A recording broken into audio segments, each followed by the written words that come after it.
जे दोषी असतील त्यांना त्यांच्यावर शासन आणि कायदा झालाच पाहिजे। कायद्याच्या पुढे कोणीच नाही आहे। मग त्याच्यामध्ये अधिकारी असतील, त्याच्यामध्ये कृत्य करणारे लोक असतील, त्यांना पाठीशी घालणारे लोक असतील, या सगळ्यांवर सक्त कारवाई करणं फार अपेक्षित आहे। राज्यात सध्या हिट अँड रनची प्रकरणं वाढत आहेत। आपल्यासोबत तरुण आमदार धीरज देशमुख आहेत। काय सांगाल? आधी पुणे, आता मुंबई थेट कसं बघताय सगळं? नाही, ह्या सगळ्या गोष्टी हे ॲक्सिडेंट्स होत आहेत आणि त्याच्यामध्ये मोठ्या प्रमाणामध्ये ह्या बातम्या माध्यमांसमोर येत आहेत आणि लोकांमध्ये एक भीतीचं वातावरण आहे।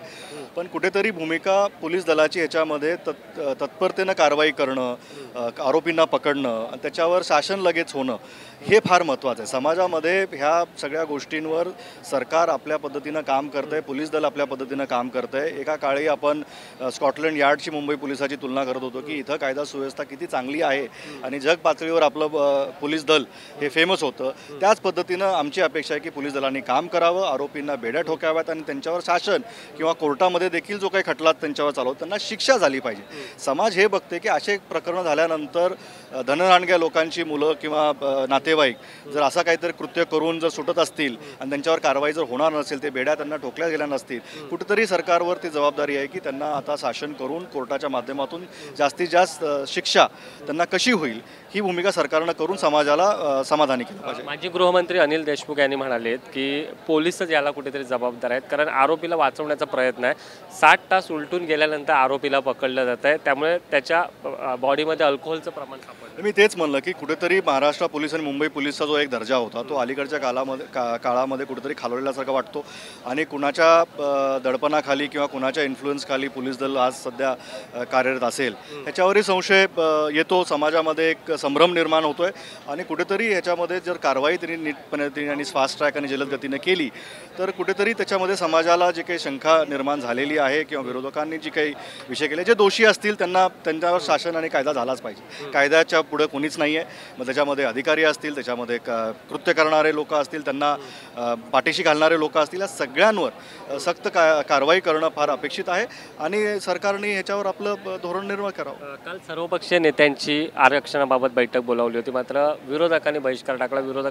विरोधकांची मागणी आहे की सभागृहामध्ये ह्याच्यावर स्पष्टपणे चर्चा झाली पाहिजे आणि महाराष्ट्राला सभागृह जे बघतंय, सभागृहाच्या माध्यमातून महाराष्ट्रभर हे गेलं पाहिजे की सरकारची खऱ्या अर्थानं आरक्षणासंदर्भातली भूमिका काय, मराठा समाज असेल, ओबीसी समाज असेल, ह्या सगळ्यांवर सभागृहामध्ये निवेदन सरकारनं दिलं पाहिजे, स्पष्टीकरण केलं पाहिजे। आणि त्याच्यासाठी विरोधकांनी ह्या बैठकीवर की आता कुठेतरी वाटतं की विरोधकांना बळी पाडून सरकार आपलं दायित्व पूर्ण करत नाही आहे, आपण दिलेले आश्वासनं सरकार पूर्ण करत नाही आहे। समाजाला जर त्यांनी काही गैर आश्वासन दिलं असेल, आता 13 तारखेचं अल्टिमेटम तुमच्या समोर आहे, 13 तारखेला सरकार भूमिका आपली पहिलं स्पष्ट करेल आणि त्याच्यानंतर समाजामध्ये आणि विरोधक हा फक्त समाजामधला आवाज सभागृहापर्यंत आणण्याचा एक दुवा असतो आणि तोच आवाज सभागृहामध्ये गाजला पाहिजे आणि सभागृहाच्या माध्यमातूनच जनतेला कळालं पाहिजे।